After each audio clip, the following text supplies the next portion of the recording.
আপনি শুনছেন ABC radio FM 89.2। ইন্টারনেটে আপনি আমাদেরকে শুনতে পারেন abcradio.bt.fm এই ঠিকানায়। এখন শুনবো এবিসি মিঠা করা মানুষের জন্য ফাউন্ডেশনের সৌজন্যে।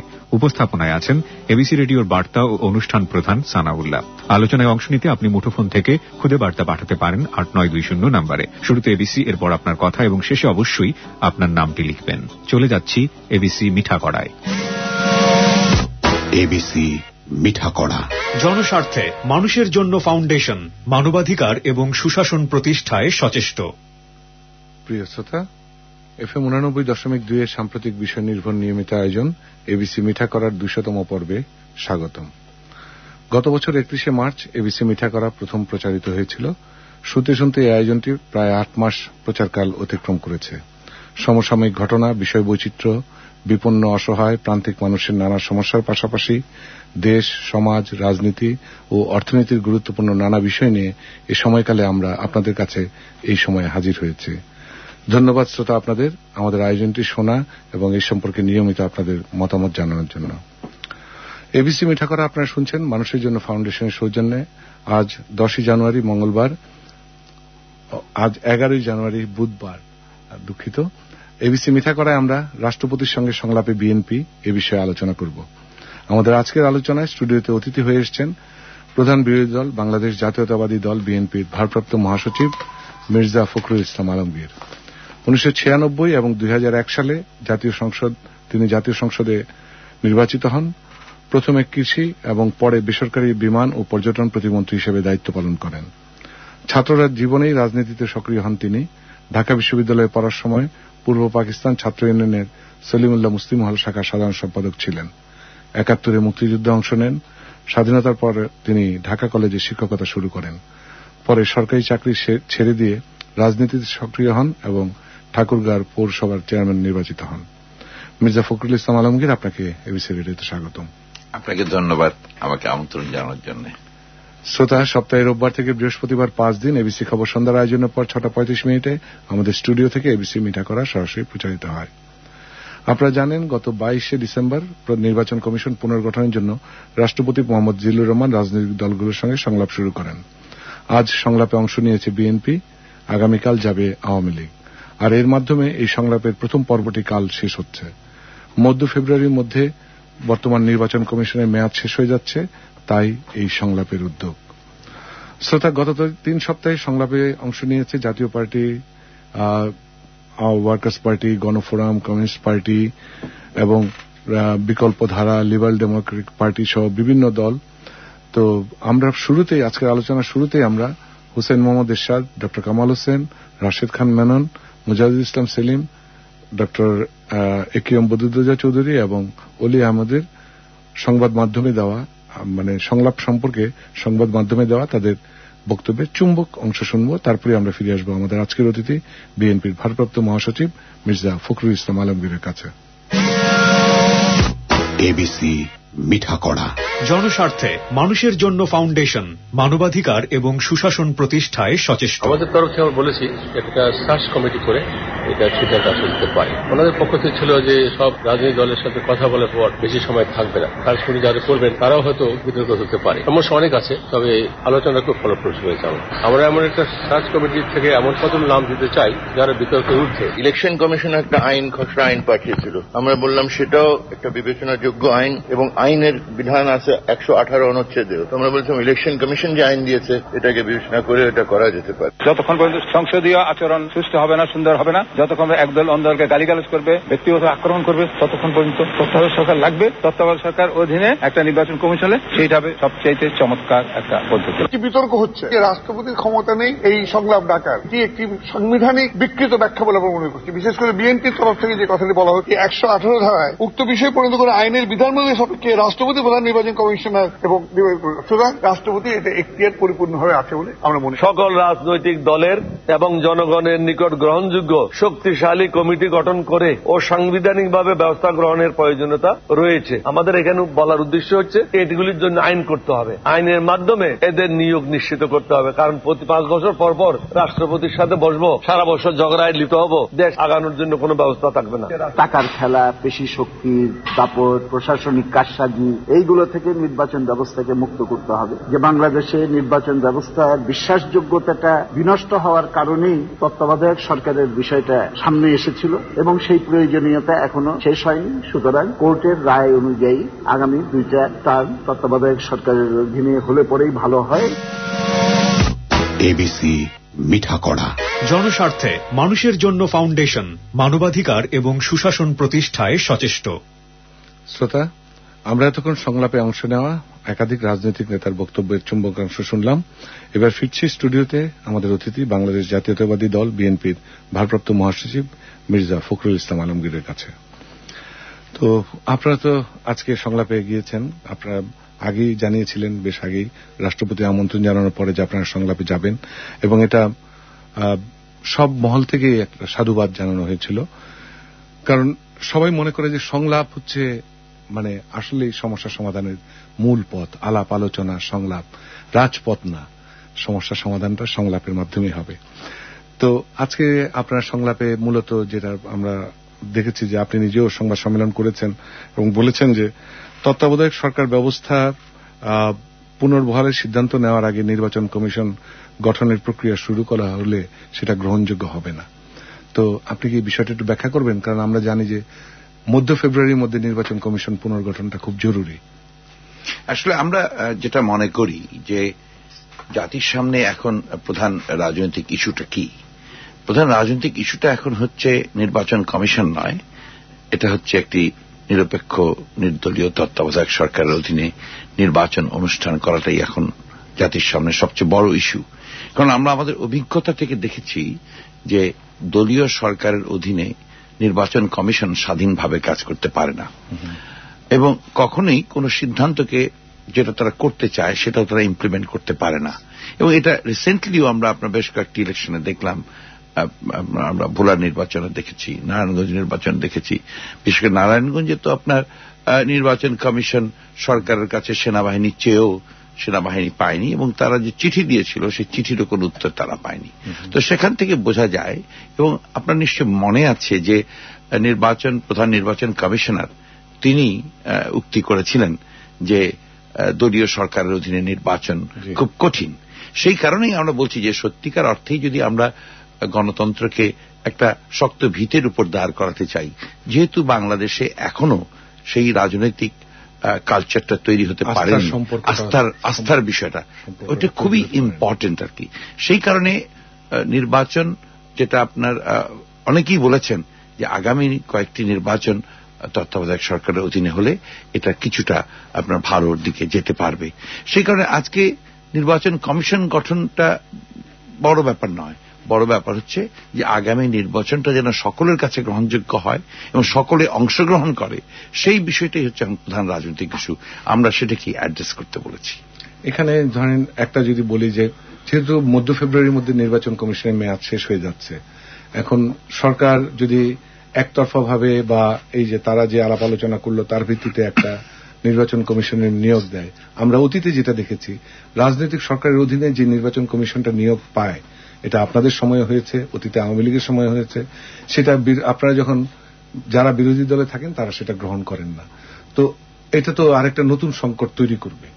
তো সেখানে সংলাপে মানে আপনারা নির্বাচন কমিশনে ব্যাপারে আমরা দেখলাম যে বিভিন্ন দল বিভিন্ন রকম প্রস্তাব দিয়েছে এবং বেশ কিছু ভালো প্রস্তাব এসছে যে একটা স্থায়ী ব্যবস্থা নেওয়া, 5 বছর পর পর রাষ্ট্রপতির কাছে যাওয়া বা রাজনৈতিক দলগুলোর ইচ্ছার উপরে ছেড়ে দেওয়া যে আপনারা নিয়োগ একজনকে পছন্দ করলে নিয়োগ দিবেন বা বিএনপি আওয়ামী লীগ একজনকে পছন্দ করলে নিয়োগ দিবে, সেখানে তারা সার্চ কমিটি করা, কার্য উপদেষ্টা কমিটিকে এটার মধ্যে যুক্ত করা, 118 অনুচ্ছেদের অধীনে বিধিমালাত করা, এরকম বেশ কিছু প্রস্তাব এসছে।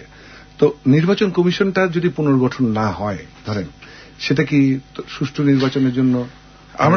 আমরা আমাদের বক্তব্যে রাষ্ট্রপতিকে বলেছি যে পিসমিল বিচ্ছিন্নভাবে একটি প্রতিষ্ঠানকে আপনার তৈরি করতে গেলে সমস্যার সমাধান হবে না। আমরা মনে করি যে নির্বাচনটা যেন সকলের কাছে গ্রহণযোগ্য হয় এবং অংশগ্রহণমূলক হয়, তাহলেই সেটাকে ফলপ্রসূ হবে। এবং আসলে বিষয়টা কি দাঁড়িয়েছে আজকে বিষয় দাঁড়িয়েছে গণতন্ত্রই কিন্তু এখানে সঠিকভাবে চর্চা করা সম্ভব হচ্ছে না। নির্বাচন তো আপনার গণতন্ত্রকে একটা প্রাতিষ্ঠানিক রূপ দেওয়ার একটা অংশ মাত্র। সেটাকে যদি আপনি সত্যিকার অর্থেই অর্থবহ করতে চান তাহলে আপনাকে কিন্তু প্যাকেজ সমস্যাটা সমাধান করতে হবে। অর্থাৎ একদিকে আপনাকে একটা পরিবেশ তৈরি করতে হবে, দেশে একটা রাজনৈতিক গণতান্ত্রিক একটা সুস্থ অবস্থা আনতে হবে, অন্যদিকে আপনাকে নির্বাচন কমিশন এমনভাবে গঠন করতে হবে যে নির্বাচন কমিশন যেন কাজ করতে পারে, ফাংশন করতে পারে। আমি যখন সরকারে থাকব এবং আমার অধীনে যখন নির্বাচন হবে, এটা আমাদের অভিজ্ঞতা থেকে দেখা গেছে যে তখন প্রশাসন, পুলিশ প্রশাসন সকলকেই ওই সরকার নিয়ন্ত্রণ করে, ফলে নির্বাচন কমিশন কিন্তু সঠিকভাবে কাজ করতে পারে না। সেই কারণেই আমরা আমাদের অভিজ্ঞতার আলোতে এবং সত্যিকার অর্থে গণতন্ত্রকে একটা শক্তিশালী ভিত দেওয়ার জন্যই আমরা এই প্রস্তাবটা করেছি। এখন আপনারা যেটা বলেছেন যে আজকে যে আপনার রাষ্ট্রপতির কাছে যে বক্তব্য আপনারা উপস্থাপন করেছেন, পরে আপনি সংবাদ সম্মেলনেও সেটা বলেছেন যে এই পর্যায়ে আপনারা মানে সুষ্ঠু মানে তত্ত্বাবধায়ক সরকার এবং যে নির্বাচন কমিশন পুনর্গঠন, তত্ত্বাবধায়ক সরকারের ব্যবস্থা, এই যে সামগ্রিক আপনি যে প্যাকেজটার কথা বললেন, এই বিষয়ে যদি সংলাপের উদ্যোগ নেওয়া হয় সেটাতে আপনারা অংশ নেবেন অবশ্যই। কিন্তু অতীতে যখন এটা নিয়ে ধরেন এটা যখন পঞ্চদশ সংশোধনীতে এই বিষয়টা এসেছিল তখন তো আপনারা আলোচনায় অংশ নেন। আপনি এই কথাটা খুব ভালো কথা বলেছেন। আসলে পঞ্চদশ সংশোধনীর বিষয়টা আমরা প্রথমেই বলেছি যে আমরা যেটা সমস্যা দেখা দিয়েছিল, পঞ্চদশ সংশোধনী এটা এসছে সংবিধান সংশোধনী কমিটি একটা করেছিল পার্লামেন্ট, এবং সেই সংবিধান সংশোধনী কমিটিতে আপনার বিভিন্ন রাজনৈতিক দলগুলো, সংবিধান বিশেষজ্ঞ এবং বিশিষ্ট ব্যক্তিবর্গ, সাংবাদিক বৃন্দ, তাদের সকলকে সেখানে আহ্বান জানিয়ে প্রায় 1 বছর ধরে একটা এক্সারসাইজ কিন্তু করেছে সেই সংসদীয় কমিটি। এমনকি যে বর্তমান সরকার আওয়ামী লীগ তারা পার্টি হিসেবে যখন রিপ্রেজেন্টেশনে গেছে তখন তারা কিন্তু তত্ত্বাবধায়ক সরকারের পক্ষে কথা বলে এসছে। পরবর্তী সময় দেখা গেল যে সমস্ত জনমতকে উপেক্ষা করে, মতামতকে উপেক্ষা করে আপনার ওই দলীয় সরকারের অধীনে নির্বাচনের ব্যবস্থাটাকে নিয়ে আসা হলো এবং পঞ্চদশ সংশোধনীর ব্যাপারটাকে আনা হলো। আমরা এই কারণেই বলছি বারবার করে যে আসলে পিসমিল কোন সমস্যার সমাধান করা সম্ভব হবে না। এটাকে সমাধান করা যেতে পারে যদি সবাই, সমস্ত রাজনৈতিক দলগুলো, বিশেষ করে আপনার মূল যে রাজনৈতিক দলগুলো আছে তাদের মধ্যে আলোচনার প্রেক্ষিতে যদি আমরা একটা জায়গায় উপনীত হতে পারি তাহলে আমরা সমস্যাটা সমাধান করতে পারব। আমরা পার্লামেন্টের বিষয়ে যে সমস্যাটা আমাদের হয়েছে সেটা আপনাকে পরিষ্কার করে খুলে বলা দরকার। সেটা হচ্ছে পার্লামেন্টে কিন্তু সরকারের একটা ব্রুট মেজরিটি আছে অবশ্যই, এবং সেই ব্রুট মেজরিটির কারণে কিন্তু পার্লামেন্টে যে কোনো বিল আপনি নিয়ে আসবেন সেই বিল পাশ করে ফেলা তাদের জন্য অত্যন্ত সহজ ব্যাপার। এবং আপনি দেখেছেন যে ঢাকা সিটি কর্পোরেশনকে ভাগ করার ব্যাপারে 4 মিনিটের মধ্যে তারা সেটাকে পাশ করে, কারোর কথাও বলতে দেয়নি। এখন পার্লামেন্টে যখন আমরা কোন একটা বক্তব্য নিয়ে আসব সেই বক্তব্যটাকে কিন্তু সেইভাবেই দেখা হবে যে বিল নিয়ে আসা হলো এবং মেজরিটি তোমরা হেরে গেছো, সুতরাং এটাকে নিয়ে কোনো কথা বলা যাবে না। এটা কেন? এটার কারণটা হচ্ছে এটা যে আসলে আমাদের যে আস্থার অভাব, সরকারের উপরে আমাদের যে আস্থার অভাব, সেই আস্থাটাকে ফিরিয়ে আনার জন্য সরকার কিন্তু কোনো উদ্যোগ গ্রহণ করেনি। আপনার 3 বছর হয়ে গেল, তারা বক্তৃতা বিবৃতিতে বলছেন যে বিরোধী দলের পার্লামেন্টে আসা উচিত, কথা বলা উচিত, কিন্তু তারা এখন পর্যন্ত কোনো উদ্যোগ গ্রহণ করেননি বিরোধী দলের সঙ্গে কথা বলার, বা বিরোধী দলের নেতার কাছে তাদের কোন নেতাকে পাঠিয়ে কথা বলার, আলোচনা করার কোন পরিবেশ কিন্তু তারা সৃষ্টি করেননি। ফলে খুব স্বাভাবিকভাবেই আপনার এই ধরনের একটা ফ্রাজাইল ডেমোক্রেসিতে আপনার যদি আস্থা সৃষ্টি না হয় তাহলে কিন্তু এই বিষয়গুলোকে আমরা ওই জায়গায় আসতে পারবো না। আপনি বিরোধী দলের কাছে চাইবেন যে বিরোধী দল সবগুলো কাজ সঠিক মতো করবে আর সরকার সমস্ত কাজ বেঠিক করবে, ইম্পোজ করে দেবে, সেইভাবে তো গণতন্ত্র প্রতিষ্ঠিত হবে না। ইনফ্যাক্ট যেটা হওয়া উচিত, সরকার কি অনেক বেশি আপনার উদ্যোগ গ্রহণ করতে হয়, অগ্রণী ভূমিকা গ্রহণ করতে হয়, কারণ সরকার কিন্তু অভিভাবকের দায়িত্ব পালন করে।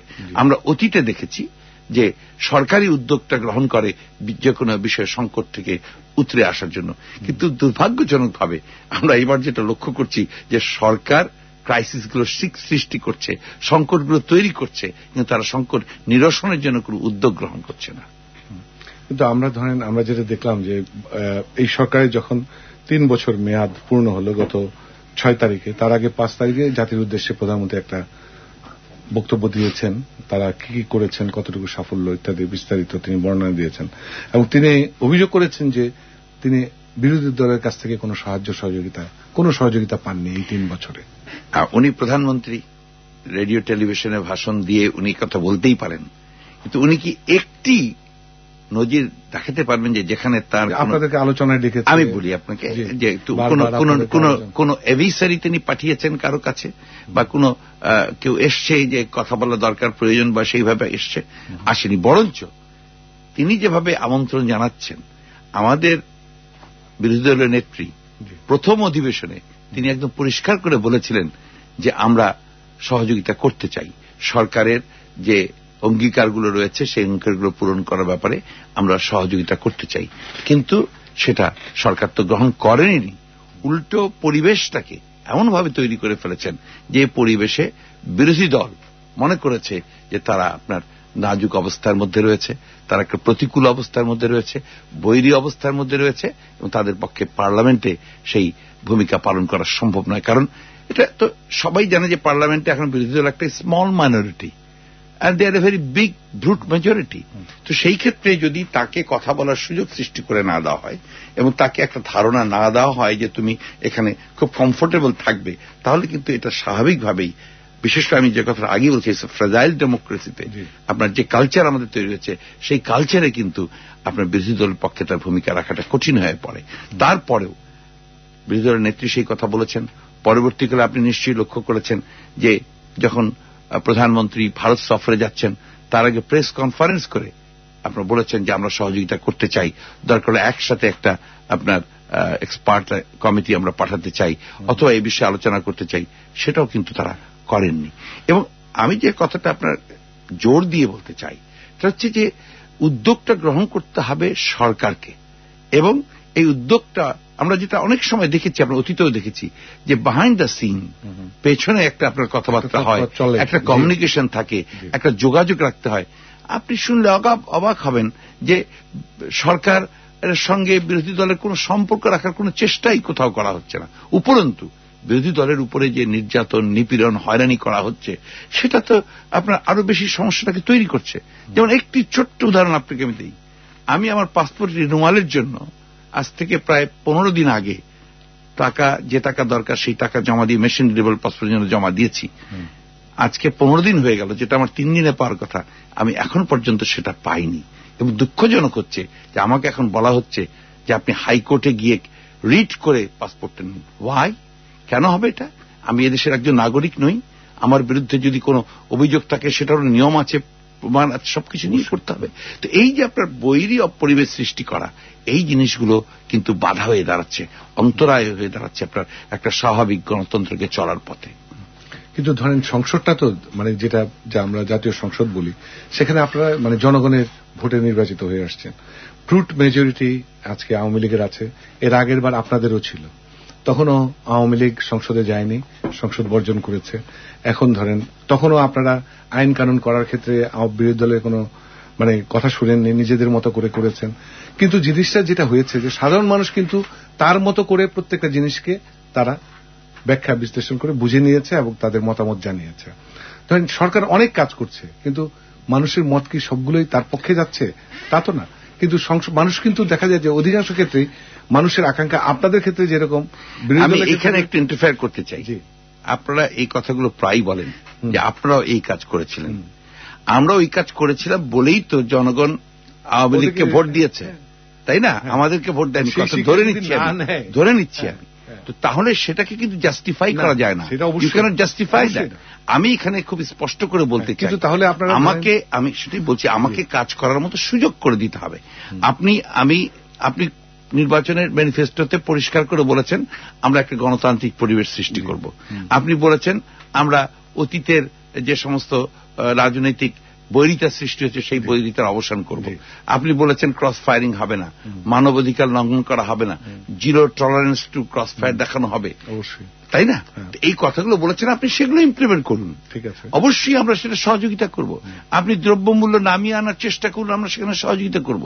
কিন্তু আপনি আমার বিরুদ্ধে মিথ্যা মামলা দেবেন, আমাকে ঘর থেকে বেরোতে দেবেন না, আমার কার্যালয় থেকে বেরিয়ে আমাকে একটা প্রতিবাদ করার মিছিল করতে দেবেন না, আমাকে একটা মানববন্ধনের মতো একটা একেবারে নিরামিষ একটা প্রোগ্রামেও আপনি আমাকে পিটিয়ে দেবেন, তাহলে কিন্তু আপনার সেই জায়গাতে আপনি আসতে পারবেন না। আমি আগেই আপনাকে বলেছি যে প্রধান দায়িত্বটা হচ্ছে সরকারের, কারণ তারা অভিভাবক। একমত আপনার সঙ্গে, কিন্তু আমরা একটা বিরতিতে যাব। তার আগে ছোট্ট একটা প্রশ্ন, কিন্তু আপনারা তো সরকারের জন্য নির্বাচিত হননি, আপনারা মানে সরকারের মানে কি বলা যায় যে মানে পার্লামেন্টে। That is not the point. আপনাকে পরিবেশ আপনি আমাকে দেবেন না, আপনি আমাকে সারাক্ষণ মারবেন, আপনি আমাকে যাচ্ছে তাই করে কথা বলবেন। আমি সংসদের কথাই বলছি, আপনি আমাকে পার্লামেন্টে যাচ্ছে তাই কথা বলবেন, সংসদীয় বিরোধী দলের নেতাকে আপনি পিটিয়ে লম্বা করে দেবেন, আর সেখানে আপনি আশা করবেন আমি সেখানে আপনার সভ্য আচরণ আমিও করব না, এটা হয় না। তাহলে তো এটা রেসিপ্রোকাল হতে হবে। আপনার সরকারের দায়িত্বটা, আপনি বাড়ির প্রধান, আপনি যদি সভ্য আচরণ না করেন আপনার সন্তানেরাও করবেন না, আপনার বাড়ির লোকেরাও করবে না। সুতরাং আপনি যখন আমার কাছ থেকে ভালো ব্যবহার, একই আচরণ আপনিও করবেন না, আমি তো সেটা বলিনি কখনো, আমি করব না বলেছি, কিন্তু আপনি আমাকে সেই সুযোগটা তৈরি করে দেবেন। আজকে আপনার এখানে এসে আমি কথা বলছি কারণ আপনি আমাকে কথা বলার সুযোগ দিচ্ছেন, কিন্তু আপনি যদি আমাকে সুযোগ না দিতেন দ্বিতীয়বার আমি আপনার এখানে আসবো না। That's the point. এটা আপনাকে মনে রাখতে হবে যে গণতন্ত্র হচ্ছে সহনশীলতা, গণতন্ত্র হচ্ছে বিরোধী দলকে কথা বলতে দেওয়া, এবং সব দেশেই সব কালে যুগে আপনার বিরোধী দলেরাই বেশি কথা বলে, তাদেরকে কথা বলতে দিতে হয়, কিন্তু আমাকে কথা বলার জন্য আমার বিরুদ্ধে মামলা করা হয়। আমি যখন একটা সভাতে দাঁড়িয়ে কথা বলি সেই কথার পিছিয়ে আমাকে রাষ্ট্রদ্রোহিতার মামলা দেওয়া হয়, আমি কারো বিরুদ্ধে একটা কথা বললে মানহানির মামলা দেওয়া হয়। এগুলো এইভাবে একটা গণতান্ত্রিক পরিবেশ টিকে থাকতে পারে না, এবং আপনি আমার কাছ থেকে আশাও করতে পারেন না যে আমি গণতান্ত্রিক আচরণ করব। আমরা আবারও ফিরে আসবো আলোচনায়, মানে এবং এই বিষয়গুলো আমার মনে হয় শ্রোতাদেরও নানা রকম মতামত আসবে, সেগুলো আমরা আপনাদের কাছে তুলে ধরবো। প্রিয় শ্রোতা, আপনারা আছেন সাম্প্রতিক ঘটনা নির্ভর আয়োজন এবিসি মিঠা করা, শুনছেন FM 89.2 মানুষের জন্য ফাউন্ডেশন সৌজন্যে। আজ আমরা রাষ্ট্রপতির সঙ্গে সংলাপে বিএনপি এ বিষয়ে আলোচনা করছি। আমাদের সঙ্গে স্টুডিওতে আছেন বাংলাদেশ জাতীয়তাবাদী দল বিএনপির ভারপ্রাপ্ত মহাসচিব মির্জা ফখরুল ইসলাম আলমগীর। আমরা এখন একটি বিরতিতে যাব। স্প্রিং এয়ার ফ্রেশনার হলুদ বাতিতে ঢাকা রাস্তার যান চলাচল পরিস্থিতি এবং সন্ধ্যা 7টার এবিসি খবর শুনে আবারও ফিরে আসবো এবিসি মিঠা করায়। আপনাদের মনে করিয়ে দিই আজকের বিষয় সম্পর্কে আপনার ভাবনা। স্টুডিওতে উপস্থিত আমাদের অতিথির কাছে আপনার কোনো প্রশ্ন বা মতামত থাকলে জানাতে পারেন। যে কোনো মুঠোফোন থেকে আপনাকে 8920 নম্বরে খুদে বার্তা পাঠাতে হবে। খুদে বার্তা শুরুতে এবিসি এবং শেষে আপনার নামটি অবশ্যই লিখবেন। ফিরে আসছি বিরতির পর। এবিসি মিঠা করা, জনস্বার্থে মানুষের জন্য ফাউন্ডেশন, মানবাধিকার এবং সুশাসন প্রতিষ্ঠায় সচেষ্ট। খবরের বিরতির পর ফিরে যাচ্ছি এবিসি মিঠা করায়। সাম্প্রতিক বিষয় নিয়ে এই আয়োজনটি শুনছেন মানুষের জন্য ফাউন্ডেশনের সৌজন্যে। উপস্থাপনায় আছেন এবিসি রেডিওর বার্তা ও অনুষ্ঠান প্রধান সানাউল্লাহ। ইন্টারনেটে আপনি আমাদের শুনতে পারেন abcradio.bt.fm এই ঠিকানায়। আর আলোচনায় অংশ নিতে আপনি মুঠোফোন থেকে খুদে বার্তা পাঠাতে পারেন 8920 নম্বরে। শুরুতে এবিসি, এরপর আপনার কথা এবং শেষে অবশ্যই আপনার নামটি লিখবেন। চলে যাচ্ছি এবিসি মিঠা করায়। এবিসি মিঠা করা, জনস্বার্থে মানুষের জন্য ফাউন্ডেশন, মানবাধিকার এবং সুশাসন প্রতিষ্ঠায় সচেষ্ট। প্রিয় শ্রোতা, বিরতির পর আমরা ফিরে এলাম সাম্প্রতিক ঘটনা নির্ভর FM 89.2 আয়োজন এবিসি মিঠা করায়। এবিসি রেডিওর স্টুডিও থেকে আপনারা এই আয়োজনটি শুনছেন মানুষের জন্য ফাউন্ডেশনের সৌজন্যে। সপ্তাহে রোববার থেকে বৃহস্পতিবার 5 দিন এবিসি খবর সন্ধ্যার আয়োজনের পর 6:35 এবিসি মিঠা করা প্রচারিত হয়। আজ আমরা রাষ্ট্রপতির সঙ্গে সংলাপে বিএনপি এই বিষয় নিয়ে কথা বলছি। আমাদের সঙ্গে স্টুডিওতে আছেন প্রধান বিরোধী দল বাংলাদেশ জাতীয়তাবাদী দল বিএনপির ভারপ্রাপ্ত মহাসচিব মির্জা ফখরুল ইসলাম আলমগীর। শ্রোতা, আলোচনার এই পর্যায়ে আমরা রাষ্ট্রপতির সঙ্গে বিএনপির সংলাপে অংশ নেওয়ার বিষয়টিকে সাধারণ মানুষ কিভাবে দেখছেন তাদের কথা শুনব। তারপরে আমরা ফিরে আসবো আমাদের আজকের অতিথি মির্জা ফখরুল ইসলাম আলমগীরের কাছে। এবিসি মিঠা করা, জনস্বার্থে মানুষের জন্য ফাউন্ডেশন, মানবাধিকার এবং সুশাসন প্রতিষ্ঠায় সচেষ্ট। সংলাপে গিয়ে সেটা ভালো মনে করি। সংসদে যাওয়া উচিত, কিন্তু সংসদে তো ওনাদের কথা শুনে না। যখন যে সরকার আসে এখন তো আরো কঠিন অবস্থা। আমার মনে হয় সংসদে যাওয়া উচিত এবং ওনাদের কথা শোনা উচিত। মানুষ এত অভাবে আছে, মানুষ এত ঝামেলায় আছে, এত কষ্টে আছে, এই যে মিছিল মিটিং হচ্ছে, দেশের এত সয় সম্পত্তির ক্ষতি হচ্ছে, তো এটা তো কোনো দরকার নাই। আমার মনে হয় না যে সংসদে যে এসে তারা কথা মূল্য পাচ্ছে, এর জন্য তারা যাচ্ছে না। হয়তো রাষ্ট্রপতির সাথে সংলাপে বসেছে, এটা যদি সমঝোতায় আসে তাহলে বেটার। আমি মনে করি যে সংসদে যাওয়া উচিত। বিএনপির উচিত বাইরে গ্যাঞ্জাম না করে সংসদে যে কথা বলে সমস্যার সমাধান করে নির্বাচন করা উচিত। অবশ্যই সংসদে যাওয়া উচিত বিএনপি, তাদের দাবি দাওয়া থাকলে সেখানে পেশ করা। এখন যেটা সংলাপ রাষ্ট্রপতি যে উদ্যোগ নিয়েছে এটা অবশ্যই ভালো, তবে আমি মনে করি আগামী দিনের যে রাজনৈতিক জঞ্জাট সেটা মোকাবেলা করার জন্য এই সংলাপটাকে কাজে লাগানো উচিত। আগামী দিনের রাজনীতিতে এটা একটা ভালো প্রভাব ফেলবে, রাষ্ট্রপতি সেই উদ্যোগে নেবে। রাষ্ট্রপতির এই সংলাপ বিষয়ে আমি আশাবাদী, তবে এই সংলাপটা যেন 11 পরবর্তী কোনো সংলাপ না হয়, জনগণের সাথে ওরকম যেন প্রতারণার বিষয়টা না হয়। রাষ্ট্রপতি তার শেষ বয়সে জাতির সামনে একটা ভালো উদাহরণ সৃষ্টি করবে, এরকমটাই আমরা আশা করি। প্রেসিডেন্ট যে এই বিষয়টা নিয়ে আলোচনা করতে যাচ্ছে আসলে সেটা কতটুকু সাকসেসফুল হবে সেটা আমি বুঝতেছি না। তো বিএনপি কিন্তু লং মার্চ করেছে, সমাবেশ থেকে বোঝা যাচ্ছে তারা কিন্তু তত্ত্বাবধায়ক সরকার পলিসিটা নিয়ে বেশি ফলো আপ। যে সমস্যাগুলো আমরা সমস্যায় পড়েছি যাতে সমাধান হয়, সুন্দরভাবে আমরা যাতে চলতে পারি, দেশটা চলতে পারে, এটাই আমাদের চাওয়া, জনগণের চাওয়া। নাগরিক হিসাবে আমি অবশ্যই এটাকে ইতিবাচক হিসাবে দেখতেছি। তো এরকম তো অনেক সংলাপ হয়েছে, এখন আসলে ব্যাপারটা এইভাবে দেখতে হবে যে আপোষের ব্যাপারটা, কারণ এখন আমরা কিন্তু সাধারণ জনগণ রাজনীতি সম্পর্কে আগ্রহ হারায় ফেলবো। এই জন্য তাদেরকে ইতিবাচক কিছু করতে হবে যেন সংলাপ এবং আমরা ইন্টারেস্টেড হই। এবিসি মিঠা কড়া, জনস্বার্থে মানুষের জন্য ফাউন্ডেশন, মানবাধিকার এবং সুশাসন প্রতিষ্ঠায় সচেষ্ট। শ্রোতা, আমরা এতক্ষণ রাষ্ট্রপতির সঙ্গে বিএনপির সংলাপ সম্পর্কে সাধারণ মানুষের ভাবনার কথা শুনলাম। এবার ফিরছি স্টুডিওতে উপস্থিত আমাদের অতিথি বিএনপির ভারপ্রাপ্ত মহাসচিব মির্জা ফখরুল ইসলাম আলমগীরের কাছে। মানুষের কথা শুনলেন। মানুষ কিন্তু বলেছে যে সংসদে বা আপনাদের সম্পর্কে যথেষ্ট সহানুভূতিশীল হয়ে বলেছে সংসদে যাওয়া, সংসদে কথা বলা, এবং তারা আশা করে যে সংলাপের মাধ্যমে শেষ পর্যন্ত একটা সমাধান বেরিয়ে আসবে, এই আশা নিয়েও মানুষ আছে। অতীতেও সবসময় ছিল, আছে, সবসময় আশা হতে হয়, আবারও আশায় বুক বাঁধে, এইরকম একটা অবস্থা। আমরা তো আগেই বলেছি যে আমরাও বিশ্বাস করি যে সংলাপ ছাড়া গণতন্ত্র কখনোই আপনার কাজ করবে না, কার্যকরী হবে না। এবং মানুষদের কথা শুনে আপনি দেখেন সাধারণ মানুষের যে কথা সেখান থেকে উঠে এসছে যে তারা আলাপ আলোচনার মধ্যেই সমস্যার সমাধান চান, এবং এটাও উঠে এসছে যে বিএনপি সংসদে গেলে কি হবে, কথা তো শুনবে না কেউ, মূল্যায়ন করবেন। অর্থাৎ মানুষের মধ্যে ধারণাগুলো, পারসেপশন গুলো খুব পরিষ্কার, খুব ক্লিয়ার, যে কারণেই আমরা বলেছি যে আসলে এটাকে বিচ্ছিন্নভাবে আলাদা করে দেখার কোনো সুযোগ নেই, এটাকে সামগ্রিকভাবে দেখতে হবে। এবং সমস্ত পার্টিগুলো যারা stakeholders, the political parties, the government, president, election commission, তাদের সকলকেই আপনার এই বিষয়টাকে অ্যাড্রেস করার জন্য আন্তরিকভাবে চেষ্টা করতে হবে। আমরা সংসদে যাচ্ছি না, এটার কারণ আছে বলেই তো যাচ্ছি না। সংসদে যদি কমফোর্টেবল ফিল করতাম তাহলে অবশ্যই আমরা সংসদে যেতাম। এখনো আমরা বলছি যে আমরা এই মুহূর্তে সংসদে যেতে চাই, কিন্তু আমাদেরকে সেখানে একটা কমফোর্টেবল সিচুয়েশন তৈরি করতে হবে। এটা বলতাম না যদি আমরা সংখ্যায় অনেক বেশি হতাম, তাহলে দেখা যেত যে ওখানে আমরা একটা কমফোর্টেবল সিচুয়েশন নিজেরাই তৈরি করে নিতে পারছি। দ্বিতীয়ত হচ্ছে যেটা খুব বেশি গুরুত্বপূর্ণ, সেটা হচ্ছে যে আজকে 3 বছর হয়ে গেল। আপনার ইতিমধ্যেই দেখুন বিভিন্ন পত্রপত্রিকাতে জনমত জরিপের যে সমস্ত খবরাখবর বেরিয়েছে, তাতে করতে কিন্তু একটা জিনিস খুব পরিষ্কার হয়ে গেছে যে সরকারের জনপ্রিয়তা কমে আসছে। এই বিষয়গুলো কিন্তু সরকারের এখন কগনিজেন্সে নেওয়া উচিত। তাদের এই বিষয়গুলো তাদের চিন্তার মধ্যে, ধারণার মধ্যে নিয়ে এসে যেন ফাংশন করা যায়, আপনার একটা পিসফুল ট্রান্সফার অফ পাওয়ারটাকে করা যায় যেভাবে হোক, সেই জন্য তাদেরও খুব পজিটিভলি চিন্তা করা উচিত। আজকে কি ধারণা করছে মানুষ, বিশেষ করে যারা রাজনীতির সঙ্গে সম্পৃক্ত, তারা ধারণা করছে যে রাষ্ট্রপতির এই সংলাপটা এটা একটা লোক দেখানো ব্যাপার, এই জন্যে যে আসলে রাষ্ট্রপতির তো সেই ধরনের কোনো ক্ষমতা নেই যে তিনি এককভাবে কোনো সিদ্ধান্ত নিতে পারবেন ও দিতে পারবেন। এখানে আপনি সংবিধান যদি দেখেন তাহলে 118তে যেমন বলা আছে যে ইলেকশন কমিশন তিনি নিয়োগ করবেন, আবার 48-এ খুব পরিষ্কার করে বলা আছে যে তিনি প্রধানমন্ত্রী এবং প্রধান বিচারপতি ছাড়া আর কোনো কিছুই পারবেন, প্রধানমন্ত্রী সুপারিশ পরামর্শ করতে হবে।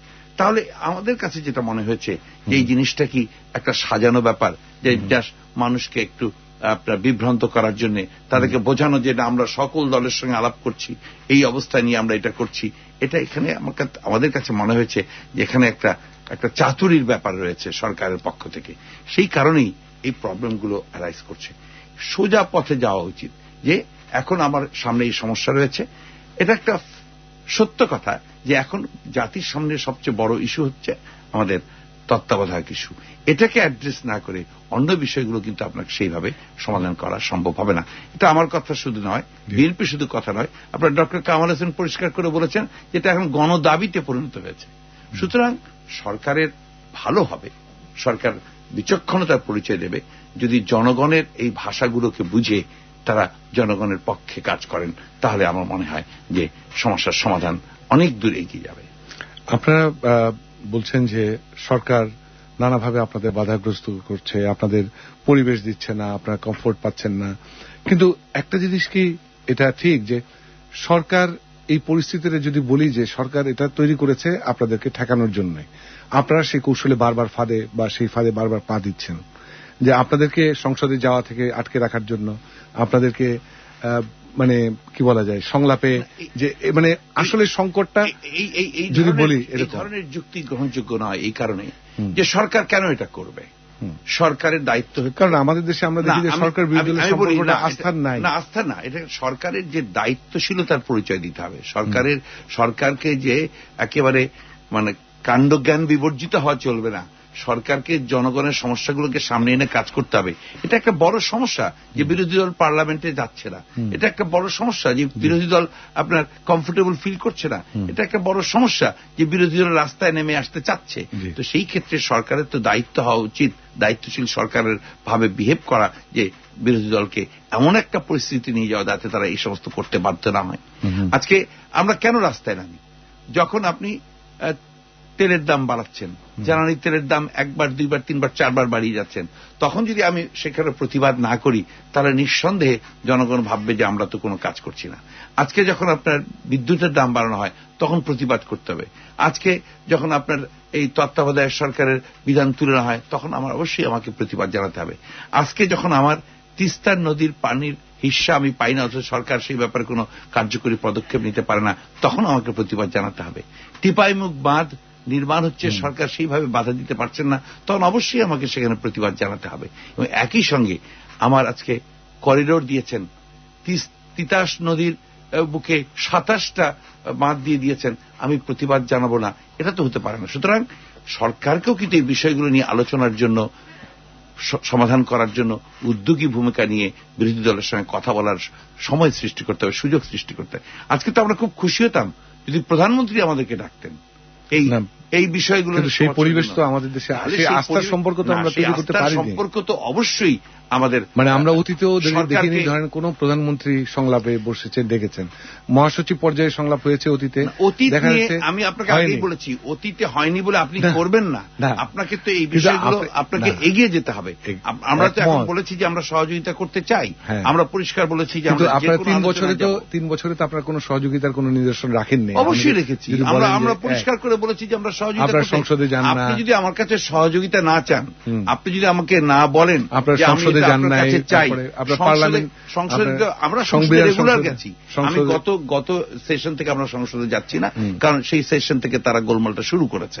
তো আমরা তার আগে রেগুলার সংসদে গেছি। সংসদে আমরা 90 দিন 3000 কল অ্যাটেনশন নোটিশ এবং আমরা মুলতবি প্রস্তাব দিয়েছি, একটিও স্পিকার গ্রহণ করেনি। তাহলে এই পরিস্থিতির মধ্যে আমরা গত 2 দশক 22টা বছর ধরে আমরা এই পরিস্থিতির মধ্যে আছি। সেই পরিস্থিতি সৃষ্টি করছে কে? এই অবস্থার মধ্যে আছি, সেই জিনিসগুলো যেন আমরা জনগণ তাহলে যাবো কোথায়? আমার এখানে প্রশ্নটা আপনাদের কাছে, এই যে মানুষের কথা আপনি শুনলেন, আপনাদেরকে তো আমরা মনে করি যে আপনারা জাতির বিবেক, সংবাদ মাধ্যম, সাংবাদিক, জাতির বিবেক, আপনাদেরকে তো এই জায়গাটাতে শুধু সমালোচনার মধ্যে না গিয়ে সমাধান করার জন্য কিছু ভূমিকা পালন করতে হবে বলে আমি মনে করি। এবং এই ক্ষেত্রে বিরোধী দলকে শুধু বিরোধী দলের ত্রুটিগুলো না দেখিয়ে সরকারের ত্রুটিগুলো আপনাদেরকে প্রতি মুহূর্তে তুলে ধরা হচ্ছে। আমি আসছি, আমি এই কথা বলছি। আমাদের একটা অবজারভেশন আর কি, যে আমাদের দেশে আনফরচুনেটলি আপনার অন্যান্য বেশিরভাগ দেশে আপনার সরকারের ত্রুটি বেশি দেখানো হয়, আর আমাদের এখানে বিরোধী দলের ত্রুটি দেখানো হয়। এটা আমার কাছে মনে হয় যে এটারও একটা পরিবর্তন হওয়া উচিত।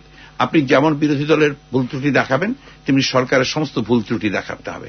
আজকে সরকারের দুর্নীতির কারণে পদ্মা সেতুর অর্থায়ন বন্ধ হয়ে গেছে, সেই ব্যাপারে কিন্তু আনফরচুনেটলি সেই বিষয়গুলোতে কিন্তু মিডিয়াই খুব বেশি সোচ্চার দেখে, মিডিয়াই কিন্তু সবচেয়ে বেশি এই বিষয়গুলো নিয়ে বলেছে। আপনার একই আপনি টিপাইমুখ বাঁধের কথা বললেন, 137 কিলোমিটার আপনার গ্যাস পাইপলাইন একটি কোম্পানিকে আনসলিসিটেড দেওয়া হয়েছে। সেই নিউজটা সেটা পত্রিকা এসছে, কিন্তু সেইভাবে আপনার মিডিয়া যেভাবে মিডিয়া কিন্তু পলিটিক্যাল পার্টি না। আজকে যখন আপনার একটা পার্লামেন্টে আইন পাস করা হয় যে কুইক রেন্টাল পাওয়ার প্ল্যান্টের আপনার কোন প্রশ্ন করা যাবে না, আনসলিসিটেড আপনার টেন্ডার অ্যাওয়ার্ড করা হবে, সেখানে সেইভাবে কিন্তু সেটা মিডিয়া প্রকাশ করেছে।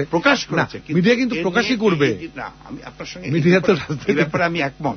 রিসেন্টলি মিডিয়া কিছু কিছু বিষয়ে খুব ভালো কাজ করছে, এটার সঙ্গে আমি একমত। কিন্তু অ্যাট দি সেম টাইম আপনার শুধু করলেই হবে না, সরকারকে চোখে আঙ্গুল দিয়ে জিনিসগুলো দেখিয়ে দিতে হবে। আমি এই জিনিসটাই বারবার করে বলতে চাই যে এখানে এককভাবে শুধুমাত্র বিরোধী দল গণতন্ত্র পক্ষে কাজ করে যাবে সেটা কিন্তু আপনার দেখা যাবে, কেউই আশা করে না। অবশ্যই সরকারের দায়িত্ব, সরকারের প্রধান দায়িত্ব, অভিভাবকের দায়িত্ব, কিন্তু বিরোধী দলও সরকারের অংশ। অবশ্যই আমরা সেই কারণে দেখেন আমরা প্রেসিডেন্টের ডাকে সাড়া দিয়ে আমরা আজকে গেছি এবং আমরা আশা করি যে এখানে রাষ্ট্রপতি তার কি কতটুকু ক্ষমতা না আছে তা আমরা জানি, কারণ সংবিধানে তার লেখা আছে।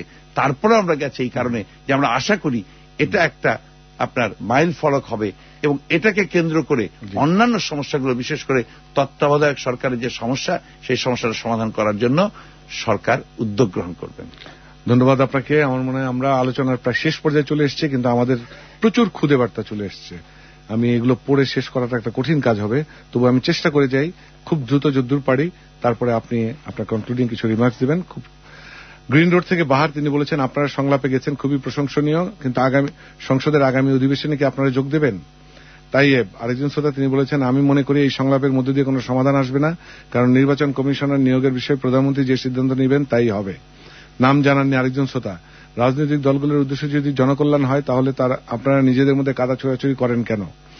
ঢাকা বিশ্ববিদ্যালয় থেকে সুলতানা, তিনি বলেছেন আপনারা নির্বাচন কমিশনের সংলাপে যাননি, কিন্তু রাষ্ট্রপতির এই সংলাপে কেন গেলেন? এটা কি স্ববিরোধিতা নয়? নীলক্ষেত থেকে সাইদ, তিনি বলেছেন সংসদীয় গণতন্ত্রের রাষ্ট্রপতির আসলে কোনো ক্ষমতা নেই, সেক্ষেত্রে এই সংলাপ কতটুকু সফল হবে বলে আপনি মনে করেন? মুন্সিগঞ্জ থেকে সাজিদ, তত্ত্বাবধায়ক সরকার ছাড়া নির্বাচন সম্ভব নয়। নুরুল ইসলাম, পঞ্চদশ সংশোধনীর মাধ্যমে সরকার তত্ত্বাবধায়ক সরকার ব্যবস্থা বাতিল করেছে, এর দ্বারা দেশ একটি বড় ধরনের সংকটে পড়বে। বিকে সরকার, নির্বাচিত সরকারের অধীনে নির্বাচন ভালো হয় না, এটা সঠিক নয়, সারা বিশ্বেই হচ্ছে, দরকার শক্তিশালী নির্বাচন কমিশন এবং সরকারের সদিচ্ছা। আবু বকর, বর্তমান রাষ্ট্রপতিকে নিয়ে যদি তত্ত্বাবধায়ক সরকার গঠন করা হয় তাহলে কি আপনারা মেনে নেবেন? গুলশান থেকে সুমন, তত্ত্বাবধায়ক সরকারই সমস্যার সমাধান নয়, কেননা তখন তত্ত্বাবধায়ক সরকারের প্রধান কে হবেন তা নিয়ে নতুন যুদ্ধ শুরু হবে। কিশোরগঞ্জ থেকে এম এ আদনান, তত্ত্বাবধায়ক সরকার ছাড়া নির্বাচন সুষ্ঠু হবে, আপনি কি মনে করেন? আশিক কুমিল্লা থেকে, তত্ত্বাবধায়ক সরকার ছাড়া সুষ্ঠু নির্বাচন হতে পারে না। শাহেদ, বিএনপি কেন যুদ্ধাপরাধীদের পক্ষে কথা বলে? নাম জানাননি আরেকজন শ্রোতা, আপনারা তত্ত্বাবধায়ক সরকারি ইস্যু বাদ দিয়ে দেশ বিরোধী চুক্তি, ট্রানজিট, টিপাই মুখ, তিস্তা এসব নিয়ে কেন সরকারের বিরুদ্ধে আন্দোলন করছেন না? যাত্রাবাড়ি থেকে সোহেল, নিরপেক্ষ নির্বাচন হলে আওয়ামী লীগের বর্তমান অবস্থা হবে বর্তমান বিএনপির মতো, সে কারণে তারা তত্ত্বাবধায়ক সরকার বাতিল করেছে। টাঙ্গাইল থেকে জাকির, জামাত কি মানবতা বিরোধী কর্মকাণ্ডে জড়িত ছিল? যদি থাকে তাহলে আপনারা তাদের বাদ দিয়ে চলেন না কেন? গুলশান থেকে মিনহাজ, তিনি বলেছেন ফেসবুকে প্রধানমন্ত্রীর মৃত্যু কামনা করলে যদি আদালত তাকে রাষ্ট্রদ্রোহী বলে তাহলে সেটাও কি আমাদের বাক স্বাধীনতা পরিপন্থী নয়? আপনার মতামত জানতে চাই। মিরপুর থেকে সেতু, আগামী ফেব্রুয়ারিতে বর্তমান ইসির মেয়াদ শেষ হবে, আজকে সংলাপে আপনারা কি এ বিষয়ে সুনির্দিষ্ট কোনো প্রস্তাব দিয়েছেন? আরাফাত, এরশাদ যদি স্বৈরাচার হয় তাহলে দুই নেত্রী কি, প্লিজ বলুন। ইসমাইল, আওয়ামী লীগের মধ্যে যারা মুক্তিযুদ্ধ বিরোধী লোক আছে তাদের বিষয়ে আপনার মতামত কি? নাম জানাননি আরেকজন শ্রোতা, বলেছেন আপনারা যখন সরকারে ছিলেন তখন আপনারাও বিরোধী দলকে সংসদে কথা বলতে দেননি। টঙ্গী থেকে রানা, বর্তমান সরকারের সব কর্মকাণ্ডেরই আপনারা সমালোচনা করেন, গত 3 বছরের সরকার কি একটিও ভালো কাজ করেনি? নাম জানাননি আরেকজন শ্রোতা, আজ গোলাম আজমকে গ্রেফতার করা হলো, আপনারা কি এর বিরুদ্ধে কোনো কর্মসূচি দেবেন? আরেকজন শ্রোতা, আজ ঐতিহাসিক 1/11-এর 4 বছর পূর্তি হল। শ্রোতা ঠিকই 4 বছর না, আসলে এটা 5 বছর, 3, 2, 5। 1/11 থেকে দেশের রাজনীতিকরা কি শিক্ষা নিয়েছেন বলে আপনি মনে করেন?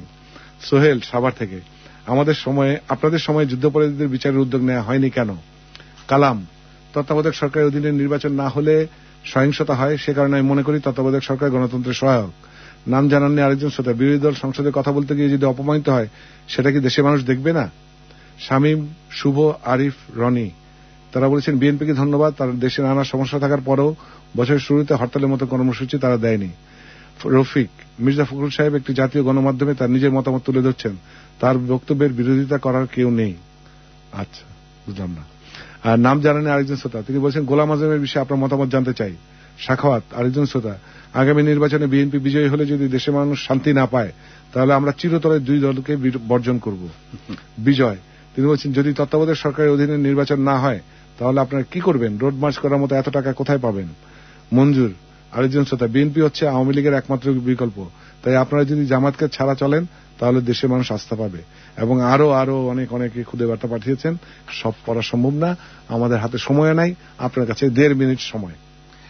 আমি এতগুলো প্রশ্নের জবাব সামগ্রিকভাবে আমি, তবে শ্রোতাদের অংশগ্রহণ দেখেন যে এক্স্যাক্টলি মানে মানুষ কিন্তু রাজনীতি কথা বলে সক্রিয়, একেবারে তাদের কাছে কিন্তু সবটাই পরিষ্কার, আপনাদের সম্পর্কে পরিষ্কার, সরকার সম্পর্কে পরিষ্কার করে বলতে চাই। আপনার গণতন্ত্র তো একদিনে আপনার একটা শক্ত ভিতে দাঁড়ায়, কিন্তু 22 বছর সময় না। পশ্চিমে যে গণতন্ত্র আমরা প্র্যাকটিস করছি, 250-300 বছর ধরে তারা ওই জায়গায়, কিন্তু এখন মানুষ 250 বছর অপেক্ষা করতে বলছি না আমি, কিন্তু আপনার এখানে প্রতিটি পক্ষকে গণতন্ত্র চর্চা করতে হবে, দ্যাট ইজ মোস্ট ইম্পর্টেন্ট। এবং এটা শুরু করা উচিত পরিবার থেকে, সহনশীলতা রাখতে হবে, এটা শুরু করা উচিত পরিবার থেকে। জরুরি, গণতন্ত্রের মূল কথাটা কিন্তু সহনশীলতা, এবং সেটা সরকারকে সবচেয়ে বেশি করতে হবে। আমরা তো কথা বলবো, এই বিরোধী দলে আছি, কথা বলবো, সেই কথা সরকারকে সহ্য করতে হবে। পিটিয়ে, নির্যাতন করে, নিপীড়ন করে, হত্যা করে, গুম খুন করে কিন্তু আপনার গণতন্ত্র প্রতিষ্ঠা করা যায় না। গণতন্ত্রকে প্রতিষ্ঠা করতে হবে সহনশীলতার মধ্যে দিয়ে, শত ফুল ফুটতে দিতে হবে এবং তার সৌরভ চতুর্দিকে ছড়িয়ে দিতে হবে। ধন্যবাদ আপনাকে মির্জা ফখরুল ইসলাম আলমগীর। আমরা আশা করব আপনার এটা আমাদের কাছে রেকর্ড থাকছে, আপনারা যদি ভবিষ্যতে ক্ষমতায় আসেন আপনারাও যে কথাগুলো বললেন আপনারাও এগুলো মেনে চলবেন, দেখব আমরা গণতন্ত্র আমরা বিকশিত হবে, আমরা সেই আশা করি। এবং এই জায়গাটাতে আমাদের রাজনৈতিক দলগুলোকে যেতে হবে, এটার কোনো বিকল্প নাই। মানুষ আসলেই খুবই বিরক্ত। তো ধন্যবাদ আপনাকে। তারপরেও আপনি অনেকগুলো কথা বলেছেন, আমাদের সঙ্গে আজকে অংশ নিয়েছেন। আজকে এবিসি মিঠা করার 200তম পর্বে আপনি এসেছেন অতিথি হয়ে। প্রিয় শ্রোতা, আজ আমরা রাষ্ট্রপতির সঙ্গে সংলাপে বিএনপি এই বিষয় নিয়ে আলোচনা করেছি। আমাদের সঙ্গে স্টুডিওতে অতিথি হয়ে এসেছিলেন প্রধান বিরোধী দল বাংলাদেশ জাতীয়তাবাদী দল বিএনপির ভারপ্রাপ্ত মহাসচিব মির্জা ফখরুল ইসলাম আলমগীর। শ্রোতা, আপনাদেরও ধন্যবাদ এতক্ষণ এবিসি রেডিওর সঙ্গে থাকার জন্য। মানুষের জন্য ফাউন্ডেশন সৌজন্যে FM 89.2 এর আয়োজন এবিসি মিঠা করা আপনারা শুনতে পাবেন সপ্তাহে রোববার থেকে বৃহস্পতিবার 5 দিন। এবিসি খবর সন্ধ্যার আয়োজনের পর 6:35 আমাদের সঙ্গেই থাকুন। আগামীকাল একই সময়ে আবার ফিরে আসছে এবিসি মিঠা করা নিয়ে। এই শীতে বিপন্ন মানুষের পাশে গরম কাপড় বা শীত বস্ত্র নিয়ে দাঁড়ান। সবাই ভালো থাকুন। এবিসি মিঠা করা, জনস্বার্থে মানুষের জন্য ফাউন্ডেশন, মানবাধিকার এবং সুশাসন প্রতিষ্ঠায় সচেষ্ট।